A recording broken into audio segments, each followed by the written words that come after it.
Thursday, January 14th, 1926. 100 years ago.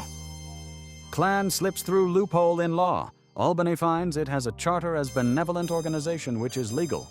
Was first Alpha Pi Sigma. This became Knights and Women of Ku Klux Klan after court decision. Albany, January 13th. Even though the decision handed down yesterday by Justice Ellis J. Staley of the Supreme Court permits the Ku Klux Klan to continue under a revised name, it will not be able to operate openly in the state under its present charter. The organization, originally incorporated under the name of the Knights and Women of the Ku Klux Klan, was later incorporated as a benevolent organization.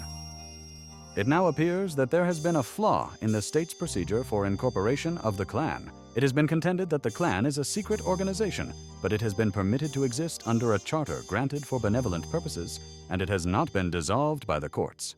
Used a loophole. When the original application for the incorporation was made, the Secretary of State obtained opinions from attorneys as to whether the organization was within the law. The application was approved and the certificate issued. It was not until the Klan began to conduct demonstrations that objections were raised. Justice Staley held that the certificate was improperly issued because the organization did not comply with the law governing benevolent and fraternal orders. Nevertheless, the ruling does not affect the incorporation of the Knights and Women of the Ku Klux Klan. The Secretary of State, Mrs. Knapp, withheld approval for a time in view of the fact that there was already on file in her office a certificate of incorporation for the Ku Klux Klan, the one granted by Justice Pierce. She sought an opinion from Attorney General Ottinger.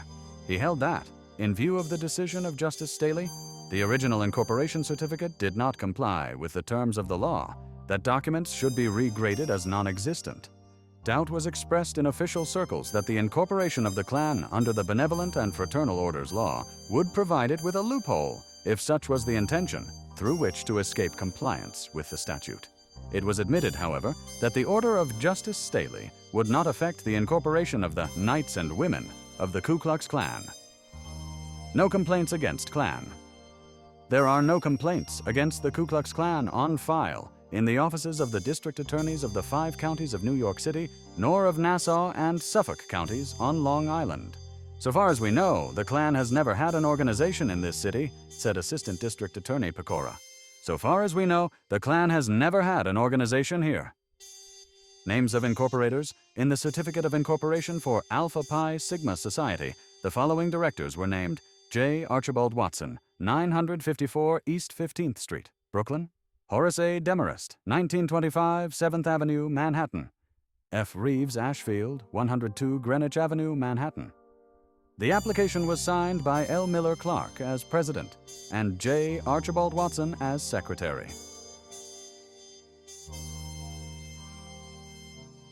65 dead, 28 missing after mine blast, only 8 rescued, explosion in Oklahoma.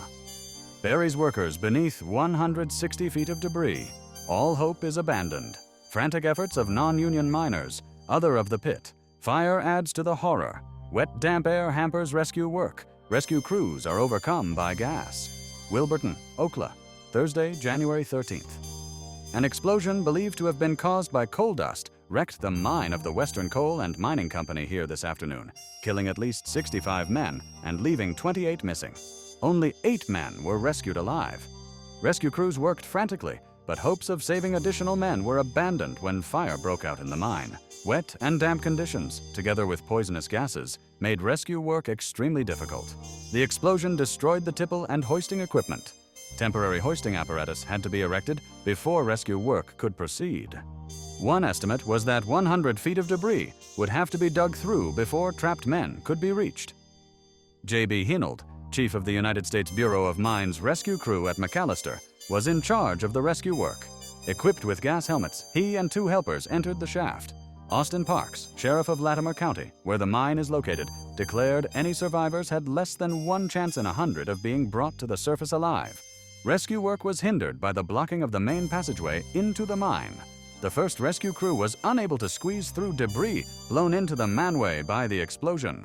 The blast is believed to have been the result of an accumulation of coal dust in a pocket. The mine was being operated on a non-union basis under the 1915 wage scale. Pinchot demands laws making coal a public utility. Governor appears before a special session of legislature to urge measures. He sponsors two bills. One provides for state control and the other interstate commission. Union chiefs meet today. Decision to be made on action after mine explosion. Harrisburg, PRT, January 13th. Governor Gifford Pinchot today appeared before a special session of the Pennsylvania legislature and urged the enactment of laws declaring coal a public utility. He advocated sweeping changes in the regulation of the coal industry, asserting that the public interest demanded stronger state control. Governor Pinchot announced his support of two bills. One would provide for state control of coal production and distribution. The other would establish an interstate coal commission to regulate the industry across state lines. He declared that recent mine disasters demonstrated the necessity of public supervision, and he emphasized that coal was essential to the welfare of the nation. Still another bill aimed at the periodical strikes in the anthracite district was offered by Senator George Woodward of Philadelphia. It proposed radical changes in the miners' certification law, which has been on the statutes of Pennsylvania since 1889. Under the proposal, applicants for miners' certificates would no longer be required to have 5 years of experience as practical miners. Instead, certification would be granted by a district examining board to miners who appear before the board and correctly answer at least 12 questions in English, demonstrating practical knowledge. The present law provides for examining boards of 9 members. The amendment would reduce the board to 3, 1 miner, 1 operator or mine superintendent, and a mine inspector. 3 signatures would be required to validate a certificate. Governor Pinchot's prohibition enforcement measures were also discussed. These included providing for state permits for breweries and distilleries and strengthening enforcement of existing laws.